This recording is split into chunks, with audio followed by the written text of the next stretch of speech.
Et bonjour à toutes et à tous, j'espère que vous allez tous très bien. Nous sommes samedi, je vous fais l'actu du jour de l'OM avec la première actu, c'est l'éphéméride.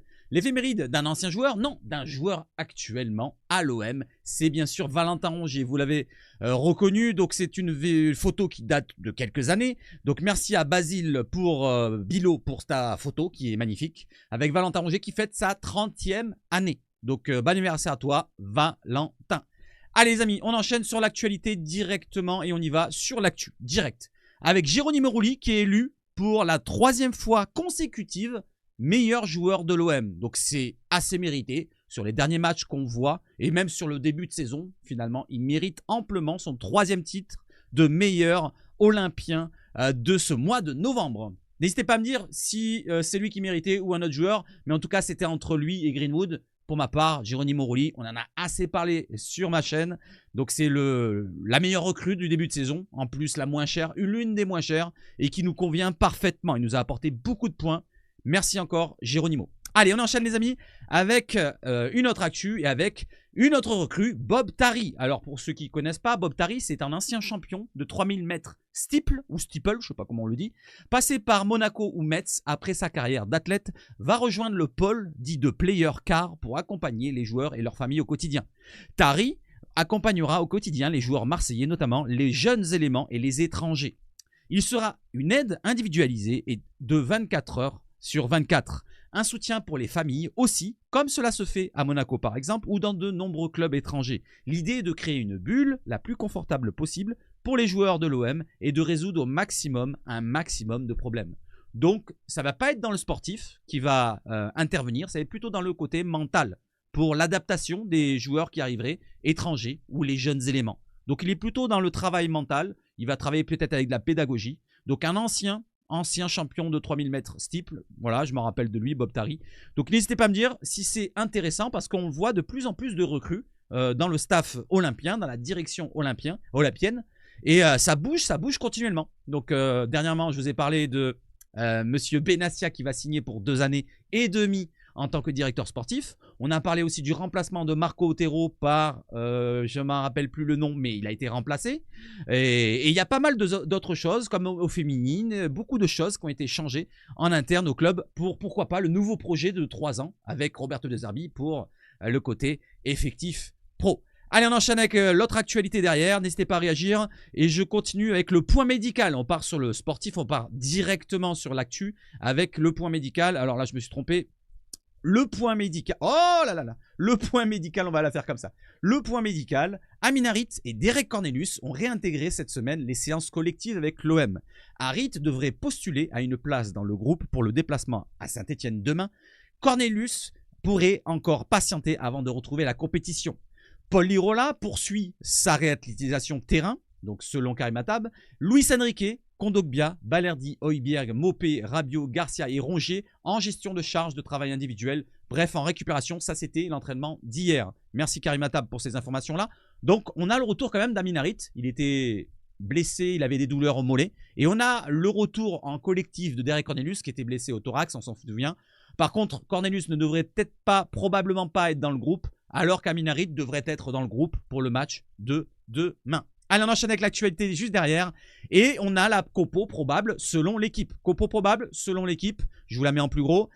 Donc on voit que Neil Mopé et Wai sont en bataille pour le poste d'avant-centre. Et Merlin ou Garcia sur le côté gauche. Voilà sur quel poste on va se positionner. Sinon le reste, c'est vraiment la même composition d'équipe qu'on a eu lors du dernier match contre Monaco et contre Lens. Alors est-ce qu'on aura une 3e équipe consécutive, un 3e 11 consécutif le même? Je sais pas. N'hésitez pas à me dire, est-ce que vous pensez qu'on aura la même compo 3e fois consécutivement contre Saint-Etienne? Voilà donc la compo. Donc comme je vous l'ai dit, poste à hésitation en piston gauche Merlin ou Garcia ou en avant-centre Mopé ou Wai selon l'équipe. J'enchaîne maintenant avec le point médical mais du côté des Stéphanois parce qu'il y a un point important. Donc je vous le mets en gros. Point médical de Saint-Etienne, pardon.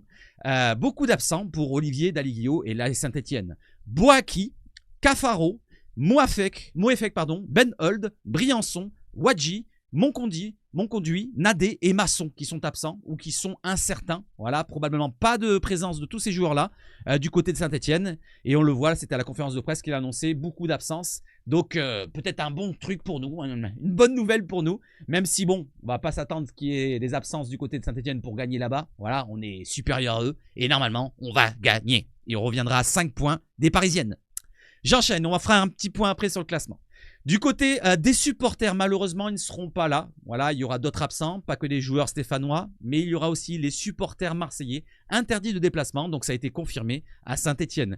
Saisi après la décision de préfecture de la Loire d'interdire la présence de supporters de l'OM à Saint-Etienne, dimanche soir, le tribunal administratif a rejeté la requête du club olympien, faute d'effectifs de police suffisants. Donc c'est ce que j'avais parlé dernièrement, où l'OM avait envoyé Ravanelli pour parler aux instances et pourquoi pas essayer de changer la donne et pourquoi pas récompenser les supporters qui puissent se déplacer, les supporters marseillais à Saint-Etienne. Et malheureusement, manque d'effectifs policiers. Alors pour quelle raison, vous allez voir?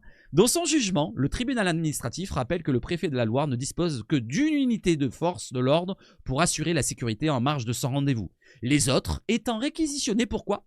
Pour la fête des Lumières de Lyon, on s'en bat les steaks, ou pour la réouverture de Notre-Dame de Paris. Donc, vous voyez ce que je veux dire? C'est peut-être plus important ça pour eux, plutôt qu'un match très intéressant pour la Ligue concernant l'OM. La direction olympienne attend désormais le dernier recours. C'est quoi? C'est la décision du Conseil d'État, saisie ce vendredi soir, après avoir pris connaissance de l'arrêté pris du ministre de l'Intérieur, qui lui interdit le déplacement de ses supporters. Mais elle ne se fait plus de guerre d'illusion. Donc, plus guerre d'illusion. À mon avis, les supporters olympiens, ils vont regarder le match depuis Marseille, ou alors il y en aura certains disséminés à droite à gauche dans le chaudron. On le sait très bien qu'il y aura toujours des supporters marseillais qui seront à droite, à gauche. Allez, on enchaîne les amis. Donc, mauvaise nouvelle pour les supporters, en espérant que ça se débloque pour les prochaines rencontres. Pourquoi pas pour la Coupe de France contre Saint-Etienne, pour le prochain déplacement, parce que ça sera à Saint-Etienne. Il y a d'abord la réception de Lille en championnat, et après on se redéplace à Saint-Etienne avant la trêve pour la trêve hivernale. Allez, j'enchaîne les amis avec le point Ligue 1 justement, avec le classement. Vous l'avez là en moyenne as, je peux vous mettre en plus gros, mais je vais vous laisser comme ça vous avez la précision. Victoire de Lille qui grimpe à la 3e place avec 26 points comme l'OM. Vous voyez qu'ils ont gagné 3-1 hier contre Brest. Donc à l'heure où je vous fais la vidéo, il est 8h44, on est samedi matin, il n'y a pas d'autres matchs qui se sont déroulés. Et il y a aussi la surprise, les Puputiennes qui ont fait match nul 0-0, la deuxième fois après le match à Nantes 1 partout, ou contre Nantes dans le Parc des Princesses. Donc 0-0 maintenant, ils n'arrivent plus à marquer, en plus d'encaisser des buts contre Nantes. Et ben ils sont plus qu'à 8 points. 8 points, avec une victoire à Saint-Etienne, on revient à 5 points. N'oublions pas, il n'y a pas si longtemps, on était à 10 points, il me semble, peut-être même plus. Je ne sais même plus, tellement que ça avance vite. Vous avez dit, de toute façon, tant que le championnat et la cloche n'a pas sonné, pardon, le championnat est encore gagnable. Même si, bon, voilà, c'est bien sûr, je m'emballe un petit peu. On ne sait jamais, voilà, on ne sait jamais. Comme je vous l'ai dit, là, pour l'instant, ils n'ont pas encore joué les matchs de Ligue des Champions. Voilà, donc à voir après en Ligue des Champions s'ils vont se faire éliminer. Je parle des Parisiennes. Et à ce moment-là, on verra si les joueurs parisiens, que ce soit les Dembélé, les Silla, vont pas lâcher leur entraîneur parce qu'ils pourraient le lâcher totalement. S'ils n'arrivent pas à se qualifier en Ligue des Champions, attention que ça parte pas en sucette du côté des Parisiennes. Enfin, attention, je m'en fous, c'est un plaisir. Et derrière, nous, on en profiterait. Il faudrait que, pour une fois, une bonne fois pour toutes, ça serait l'OM qui profite d'une mauvaise année des Parisiennes plutôt que les Lille, plutôt que les Monaco, sur les dernières années, les 12 dernières années qui sont là depuis le Qatari. Eh ben, l'OM n'a pas profité des faiblesses des Parisiens. Il y a eu Montpellier, première année, il y a eu Lille, il y a eu Monaco. Donc maintenant, à Marseille, voilà, de profiter, si bien sûr ça se présente. Pour l'instant, ça se goupille pas trop mal, on reviendrait à 5 points en cas de victoire. Et pourquoi pas mieux, le match d'après, ils vont affronter des Monégasques, ils vont affronter des Lyonnais, je parle des Parisiennes. Donc pourquoi pas profiter de ces affrontements qu'ils auront contre des grosses équipes aussi. Voilà les amis, j'enchaîne. N'hésitez pas à me dire ce que vous en pensez pour le point Ligue 1 et je continue sur l'actualité. Avec la dernière actualité de la journée, c'est celle-ci. Même s'il y en a une juste derrière que je viens de noter parce que j'avais oublié de la noter, mais c'est pas grave. On va aller directement sur celle-ci. Celle-là, elle est très importante pour ceux qui aiment le joueur brésilien dont j'ai fait une petite vidéo focus. Pour ceux qui sont intéressés, n'hésitez pas, vous avez le petit qui apparaît en haut là. Et donc Luis Enrique, oui, le Brésilien, notre Brésilien préféré cette année, se livre pour la première fois en français, selon Yacine N'Faoui, je ne sais pas si je le dis bien, pour Téléfoot. Il va à Téléfoot ce matin, donc demain matin, pardon, on est samedi, j'ai oublié. Donc dimanche matin à 11 h sur TF1, sur Téléfoot, vous pouvez voir Luis Enrique, qui répondra en français. Donc bonne nouvelle. Maintenant, partons sur une autre mauvaise nouvelle, même si bon, c'est pas très important. C'est une restriction financière du côté de l'OM. Ouais, mais vous allez voir, ça va pas concerner beaucoup de financiers. Allez, on y va tout de suite sur quoi? Sur cette information-là avec l'information qui nous sort de l'équipe. J'ai oublié de la noter, mais c'est pas grave. Team OM officiel nous l'a relayé. Confronté à des restrictions financières comme d'autres clubs, l'OM fait des économies en baissant ses dépenses dans certains domaines. Le club limite par exemple les déplacements en avion pour l'équipe féminine et les jeunes et a réduit de 10% son budget hospitalité, pardon, pas hospitalisé, c'est moi qui vais me faire hospitaliser à ce niveau-là, par rapport à la saison passée, pour réaliser entre 3 et 4 millions d'euros d'économies. C'est pas mal, ça ferait un salaire, pourquoi pas pour un joueur à recruter. Le changement de logo, donc le changement de logo qu'on parlait dernièrement, je vous en propose plus parce qu'il n'y a pas beaucoup de choix intéressants, qui implique beaucoup de dépenses, va aussi prendre plus de temps que prévu. Alors moi je vais vous dire, je suis pas très pressé pour changer de logo. Le plus important, c'est le côté sportif avant tout. Voilà, que le projet prenne forme. Et on va en parler justement du projet de jeu déjà. Vous l'avez vu dans la miniature. À moins que j'ai changé de titre. Ah, je sais plus. Non. On va en parler après. Vous allez voir dans la conférence de presse les relais un petit peu de Zerbi. Oui, qui veut gagner ses 3 prochains matchs. Parce que sinon, on aurait fait une fin de saison de merde. En fin d'année plutôt de merde. Allez, on enchaîne les amis justement avec cette conférence de presse. N'hésitez pas à réagir à tous les sujets. Et on y va avec... Pour commencer, Ulysse Garcia, il a commencé la conférence de presse. Alors, je fais un résumé, hein. Je ne parle pas de tous les sujets qu'ils ont abordés dans cette conférence de presse. Mais il y a quelques trucs qui sont croustillants, des avis d'un côté ou de l'autre. Alors, résumé de la conférence de presse. Ulysse Garcia, sur l'importance de cette rencontre. Il nous parle de la rencontre contre Saint-Etienne. Nous sommes très concentrés et on sait ce qu'il y a en jeu. On veut tout donner et ne pas reproduire les mêmes erreurs. Donc, ils vont être sérieux. Ils vont essayer de rendre un petit peu la monnaie de la pièce à leur entraîneur, qui leur fait confiance, et qui lui fait confiance. Et il va nous parler un petit peu de sa confiance qu'il a retrouvée grâce à son temps de jeu qu'il retrouve. Parce que finalement, ça fait quand même 2, 3, je ne sais plus combien de matchs d'affilée qui nous joue Ulysse Garcia. Et qui est plutôt intéressant. Je ne vais pas vous dire que c'est le meilleur latéral gauche, meilleur piston qu'on a vu à l'OM, mais c'est intéressant de voir au moins qu'il peut amener de la concurrence à Merlin, et Merlin, pour l'instant, il aura du mal à revenir. Allez, justement, on va parler un petit peu de la concurrence, mais juste après. D'abord, Ulysse Garcia nous parle de son retour après la mise au loft. Dans la vie, quand on a des difficultés, nous dit Ulysse, mise à l'écart au début de saison, on veut en ressortir plus fort. J'ai pu apprendre de ce temps et être plus dans l'exigence. Oui, il y a un sentiment de revanche pour montrer qu'on a sa place, ça aide. Il est revanchard. Il n'est pas rancunier, voilà, il en veut à personne, mais il est revanchard. Parce que c'est vrai qu'on ne comprend pas pourquoi il a été puni autant que les autres. Son contrat est dans la durée, c'est pas comme Mbemba, Gigot, Verretou et tous les autres qui ont été mis dans le loft. Il n'a pas un gros salaire. Alors pourquoi l'avoir écarté? Alors certes, il a un niveau moindre, mais quand même, il ne méritait pas en début de saison d'aller dans le loft, selon ce qu'on voit, selon ce qu'on sait, nous, comme information. Donc c'est peut-être pour ça qu'il est revanchard, et j'estime qu'il a totalement raison. Voilà pour sa première réponse, donc il va tout montrer maintenant sur le terrain. Allez, on enchaîne avec Ulysse Garcia qui nous parle de quoi?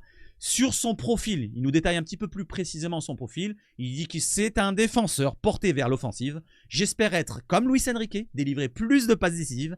De Zerbi, c'est mettre les joueurs en bonne position. Je suis satisfait de jouer en piston gauche. Donc peut-être qu'il a trouvé son bon poste. C'est un joueur un peu plus offensif que défensif. Il apporte par sa patte gauche, qui est intéressante. Même si sur les derniers matchs, on n'a pas vu énormément de centres. Mis à part le centre qui nous a apporté cette égalisation face à Monaco. Parce que si vous regardez bien, le centre qu'il fait contre Monaco, il est contré. Mais il ne fait pas de contrôle. Ça, c'est intéressant. J'aime bien les joueurs qui centrent directement sans contrôle. Sans angle de passe. Quand tu centres directement, tu peux surprendre l'adversaire. Quand tu prends ton temps pour contrôler, pour te placer, pour attendre que ça soit bien ouvert pour centrer, eh ben, les défenseurs, ils se replacent tranquillement. Là, les défenseurs monégasques, ils étaient mal placés. Au premier poteau, il y avait un écart entre Salissou ou Singo, je ne sais pas lequel, qui était devant Mopé. Mopé, il s'est écarté, il a poussé légèrement dans le dos. Il a joué cette petite tête là au-dessus du gardien. Et le but de Luis Enrique. Grâce au centre direct, sans contrôle, de monsieur Ulysse Garcia, qui a une bonne patte gauche, je trouve. Je continue sur l'autre réponse d'Ulysse Garcia, qui nous parle de quoi? Il nous parle de son déclic personnel. Donc, il a eu un déclic cette saison. Pour moi, le déclic, c'était mon retour sur le terrain pour les 125 ans contre Nice. On voit la photo. J'étais au stade d'ailleurs, le 14 septembre. Mais contre Lyon, la semaine suivante, donc la semaine d'après, là où il marque le but, le 2 ou le 3, je ne sais plus, c'est le deuxième ou le troisième qui marque? Non, le troisième, c'est Jonathan Rowe. Alors, il doit marquer le deuxième avec la passe de Lirola. Mais contre Lyon, la semaine suivante, c'était aussi un moment très marquant pour moi. Parce qu'il marque un but et il est plutôt intéressant dans sa rentrée.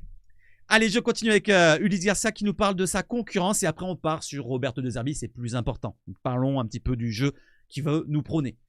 Alors, Ulysse Garcia sur sa concurrence avec Quentin Merlin. Ma concurrence avec Quentin Merlin se passe bien. On est concurrent, mais ça nous pousse vers le haut. C'est sain. Une concurrence saine. Et c'est ce que j'attends, moi. C'est ce que j'attends. Voilà, je ne sais pas ce que vous attendez, vous, du côté de l'OM. Est-ce que vous voulez une concurrence qui soit à se tirer dans les pattes, qu'il y en ait un meilleur que l'autre et l'autre, il ne joue jamais? Non, il faut qu'il y ait une concurrence saine, que le meilleur remporte la place de titulaire et que le derrière, celui qui est derrière, ne boude pas, ne râle pas. Donc pour l'instant, il n'y a pas de problème. Il ne se tire pas dans les pattes. Merlin attend son heure pour reprendre sa place de titulaire. Ou alors il ne l'aura peut-être pas. On ne sait jamais si Merlin est dans le dur et qu'il n'arrive pas à passer le cap. Pour De Zerbi, je dis pas qu'il est mauvais Merlin, moi il avait fait un bon début de saison, là il a eu un pépin physique, il a du mal à revenir, alors est-ce que c'est physique ou est-ce que c'est mental ou est-ce que c'est technique ou par rapport au jeu de Zerbi, ou peut-être qu'il est puni, je ne sais pas, mais en tout cas on va voir ce que va dire De Zerbi de Quentin Merlin justement. Allez, on enchaîne avec De Zerbi qui nous parle de quoi? Du déroulé de la semaine. Donc la première question, elle vient de notre journaliste préféré qui parle toujours en premier dans les conférences de presse, Karim Attab si tu me regardes.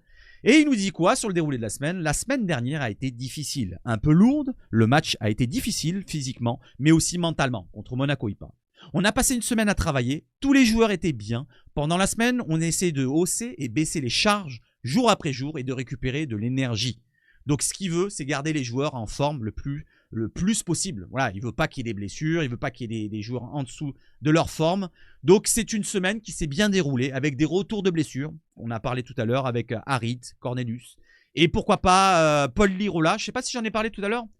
Non, Paul Lirola, il est en réactivation. Donc il va revenir dans pas très longtemps. Voilà donc le travail de la semaine. On enchaîne avec un autre sujet, Roberto De Zerbi sur la gestion et ses choix de joueurs. Alors là, il nous parle un petit peu de comment il choisit les joueurs. Travailler avec un noyau de 11 joueurs, c'est mieux. Les connexions sur le terrain se créent. Pour moi, j'essaie d'entraîner tous les joueurs. Après, ce n'est pas tant moi qui choisis, mais eux qui me font choisir les choix. Vous avez compris? Qui me font faire des choix, pardon. Voilà, c'est les joueurs en se montrant à l'entraînement qui le font choisir le joueur. Si Ulysse Garcia est meilleur à l'entraînement que Merlin, je parlais des concurrences, ou Enrique qui est meilleur que Jonathan Rowe, eh ben Enrique sera titulaire à la place de Rowe et Ulysse Garcia sera titulaire à la place de Merlin. Et vice versa pour les autres joueurs comme Mopé, Wai et Siela. Si les remplaçants me prouvent qu'ils sont meilleurs que les titulaires, alors je changerai mon 11. Sincèrement, je prends les joueurs dans mes bras pour qu'ils se sentent importants. Donc il cajole un petit peu, il fait le petit papa poule. S'ils ne le jouent pas, c'est que j'estime que d'autres joueurs sur ce moment sont meilleurs, mais ce n'est pas pour leur faire du mal. Donc c'est pas vraiment pour leur faire du mal s'il les met sur le banc, c'est pas pour les punir.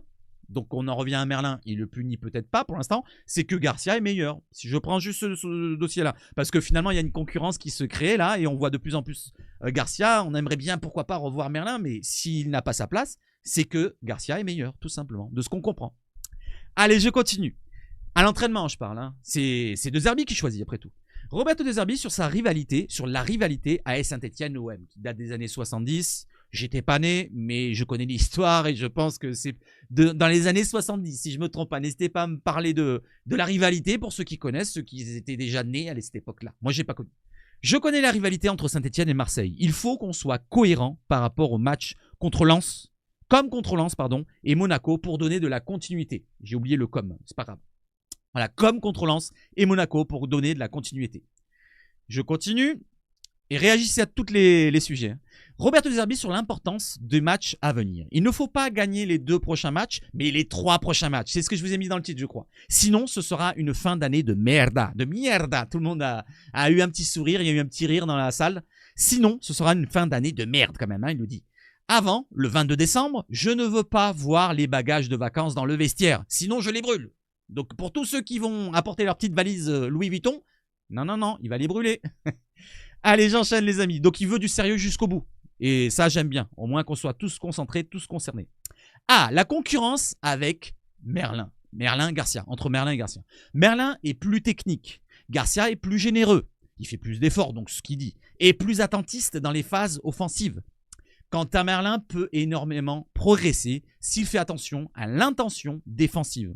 Donc dans tous ces efforts en fait, plutôt le côté effort généreux de la chose, c'est la différence entre un Garcia et Merlin, à mon avis. C'est ce qu'on voit en différence. C'est ce que voit De Zerbi, en tout cas. Moi, je le vois peut-être pas trop. Je sais pas si vous le voyez vous. Mais en tout cas, il le voit. Donc, il préfère Garcia actuellement à Quentin Merlin. À moins que sur le match qu'on va voir demain, et peut-être que ça sera la différence d'un Merlin qui rentrera en titulaire.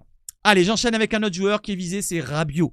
Roberto De Zerbi nous parle de Rabiot. Il nous dit quoi? Rabiot peut jouer à n'importe quel poste. Parce qu'on lui demande à quel, comment ça se fait que vous mettiez un petit peu trop plus haut Rabiot? Est-ce que vous pensez qu'il a la bonne place ici et là? Et il répond, Rabiot peut jouer à n'importe quel poste. C'est une chance pour nous de l'avoir. Il fait une super saison. Je suis très content. Je le fais jouer un peu plus haut parce que la doublette Højbjerg-Rongier offre un équilibre et une qualité. Et pour moi, on réussit à mieux exploiter Adrien. Je veux qu'il soit plus libre pour courir et attaquer les espaces. Et il le fait bien. Il avait terminé par il le fait bien, je ne l'ai pas mis. Mais en tout cas, il le fait bien. Il attaque bien les espaces et c'est ce qu'il veut. Il veut un joueur qui soit un petit peu... un joueur libre dans le cœur du jeu, qui peut récupérer des ballons, qui peut les amener par sa qualité de contrôle, de course avec le ballon. Donc c'est un joueur quand même qui a une conduite de balle assez élégante, très élégante même.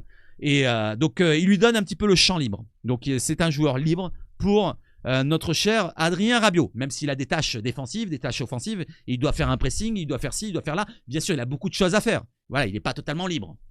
Allez, je continue. Après, on parle de qui? On parle de Enrique. On en a parlé tout à l'heure. Et Roberto De Zerbi nous en parle un petit peu plus. Luis Enrique est un grand joueur et il me plaît beaucoup. Il est capable de jouer à gauche, à droite, sans aucun problème, des deux côtés.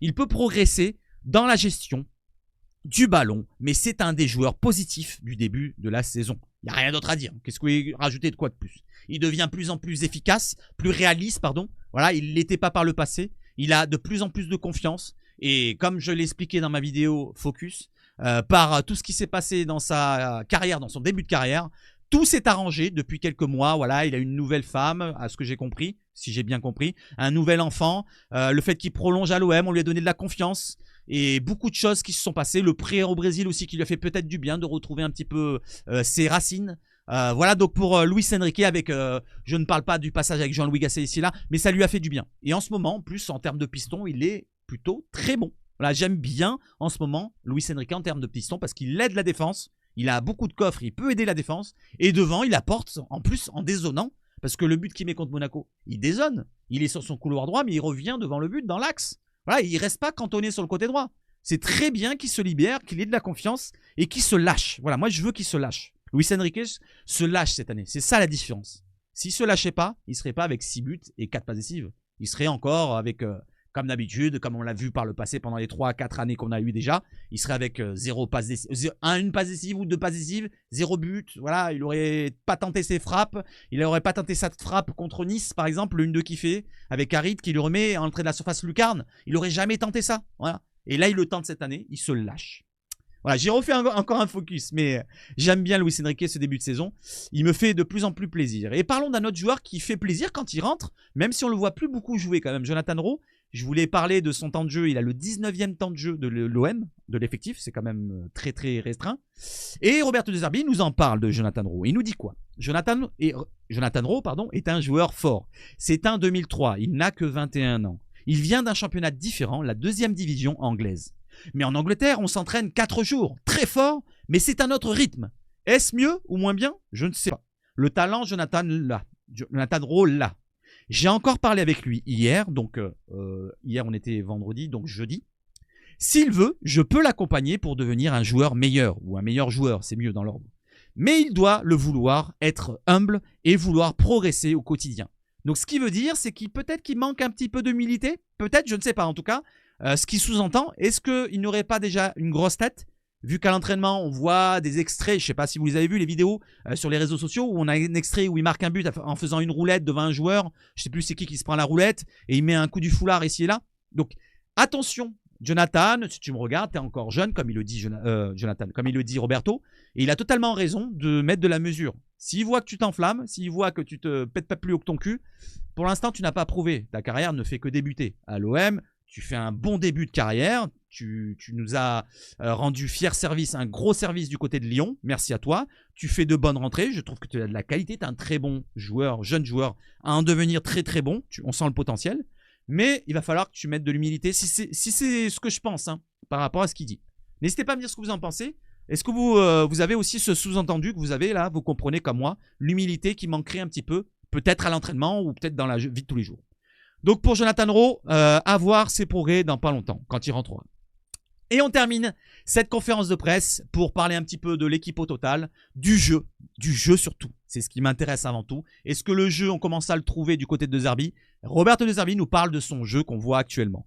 Contre Monaco, on a commencé à se rapprocher de ce que j'ai en tête. Le jeu arrive quand il y a le bon caractère, la bonne personnalité, mettre l'ambition qu'il faut. Si je devais choisir 2 matchs, je dirais la première mi-temps, la première période, ou la première mi-temps c'est pareil, contre Reims, et le match contre Monaco. Et c'est vrai que contre Reims, finalement, quand on regarde le match, presque dans l'ensemble, on a énormément d'occasions, surtout la première mi-temps, hein, où on doit plier le match, on doit avoir 4-5-0. Voilà, on doit plier le match à la mi-temps. Si on a un attaquant qui la met au fond, qui a un peu plus de confiance, je parle d'Eli Wahi. Et deuxième mi-temps, on prend 2 buts. Voilà, on prend 2 buts. Et peut-être la deuxième mi-temps, on a beaucoup d'occasions aussi, mais on concède des occasions aussi. Donc en première, on était à les écraser, les Rémois. Et le match contre Monaco, c'est, je pense, pour le domaine de la réaction qu'on a eu. On a douté, bien sûr, un petit laps de temps, mais on a su reprendre un petit peu les rênes, même si le jeu n'était pas super flamboyant. On a su quand même regarder dans le blanc des yeux les Monégasques. Je trouve que dans l'impact, on a été présent. Voilà. Techniquement, on a été un petit peu limité parfois. Dans les relances, beaucoup de pertes de balles. Je parle contre Monaco. Mais au moins, on a su être là présent. Et comme il dit, de la personnalité, du caractère et de l'ambition, on l'avait contre Monaco. Voilà. C'est ce qui se rapproche le plus de ce que je veux faire, nous dit Roberto De Zerbi. Donc on se rapproche tout doucement.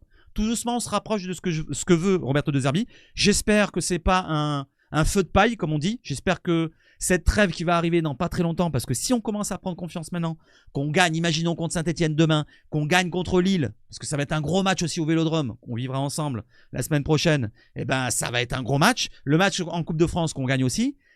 Imaginons qu'on a la trêve hivernale qui nous coupe les pattes et qu'on revienne après avec un mental différent où les joueurs seraient relâchés un petit peu. Attention à ça. Moi, j'ai toujours cette petite crainte quand il y a une trêve, quand on est en bonne forme et qu'à la reprise, eh ben, ça pêche un peu. Voilà les amis, n'hésitez pas à me dire ce que vous en pensez de cette conférence de presse et j'enchaîne derrière avec quoi? Avec quelques petites stats, voilà, pour terminer et après le mercato comme je vous l'ai dit.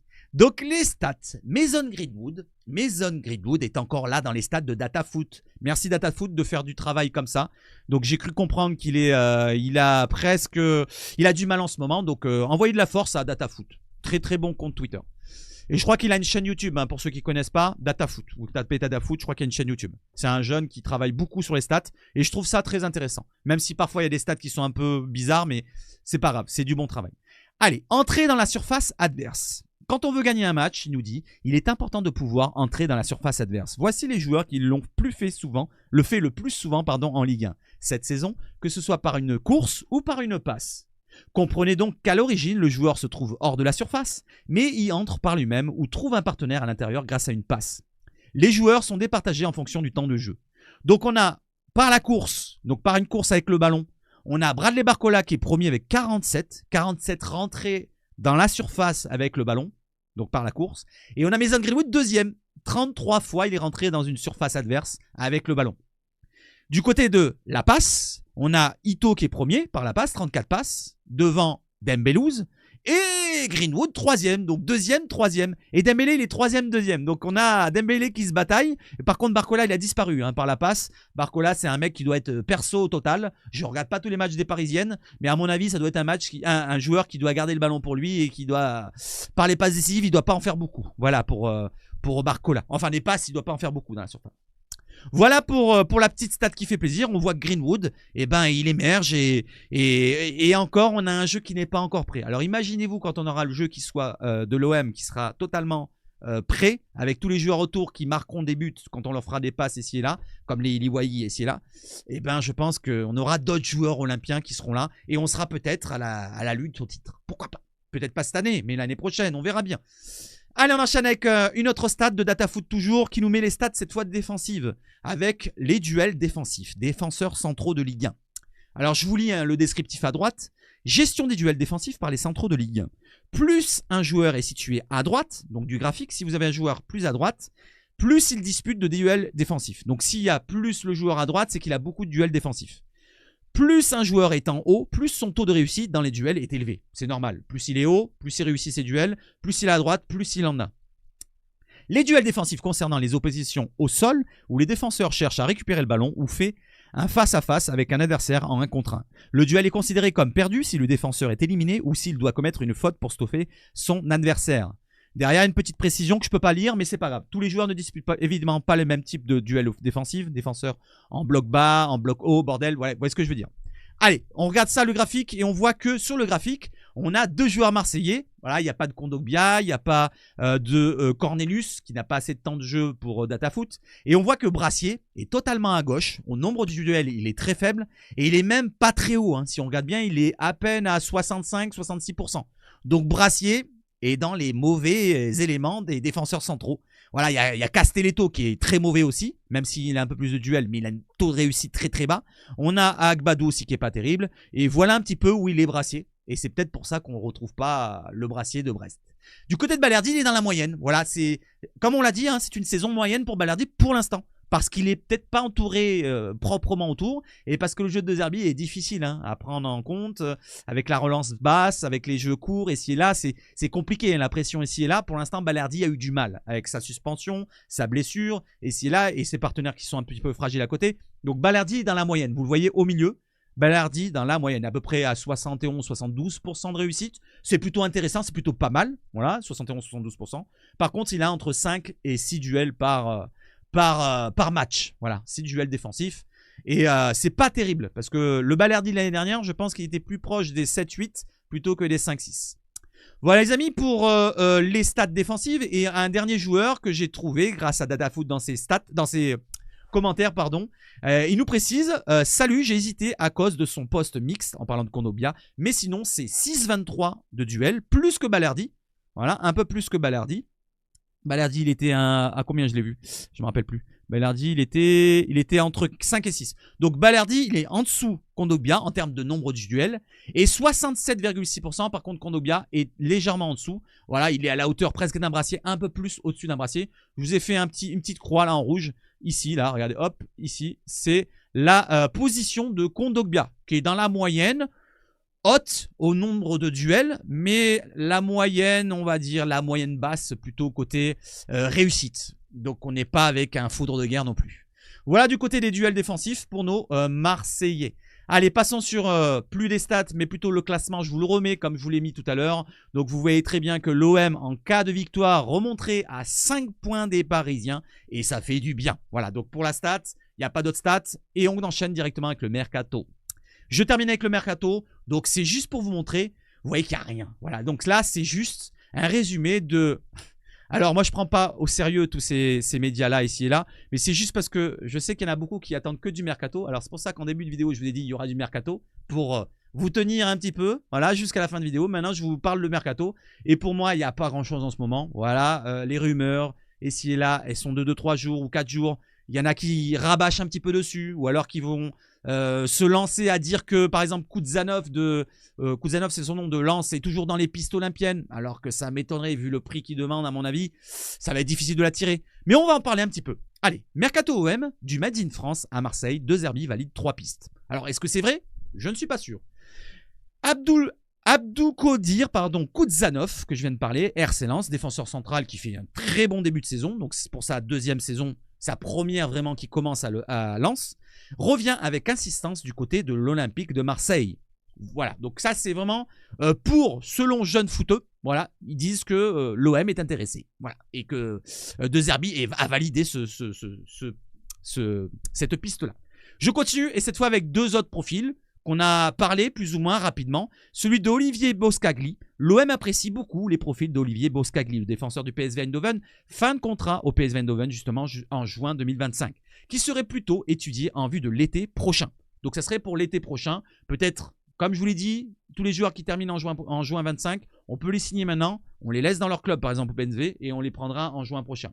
Donc nous, ce qui nous intéresse, c'est les joueurs pour maintenant. Donc ça je ne sais pas si c'est une vraie rumeur aussi ou là. Pour l'instant, je prends ça avec des très très grosses pincettes. Comme Benoît Badiachil, qui pourrait être cédé sur la forme d'un prêt de 6 mois dès cet hiver. J'en ai parlé hier. Voilà, je ne vais pas vous rabâcher la chose.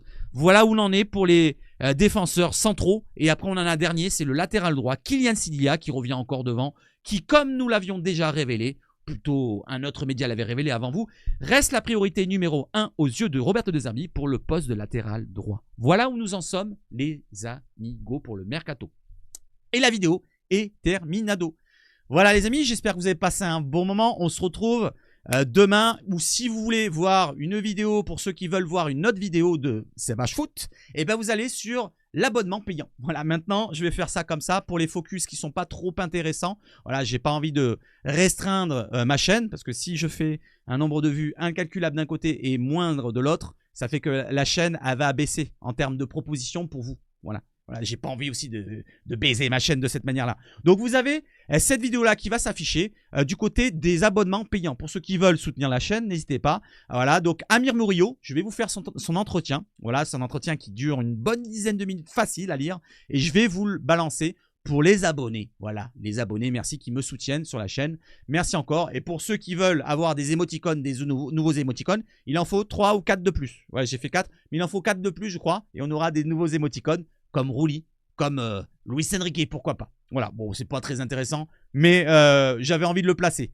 Voilà les amis, donc je vous souhaite de passer une excellente journée de samedi. On se retrouve peut-être sûrement demain matin pour l'avant-match assez rapide, je pense qu'il va être. Et surtout pour le match de demain. N'oubliez pas le match de demain. Voilà, j'ai programmé le match, j'ai programmé le live. N'hésitez pas à donner de la force aussi, ça fait toujours plaisir.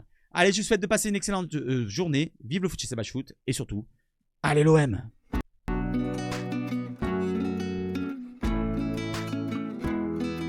Ciao, ciao, ciao.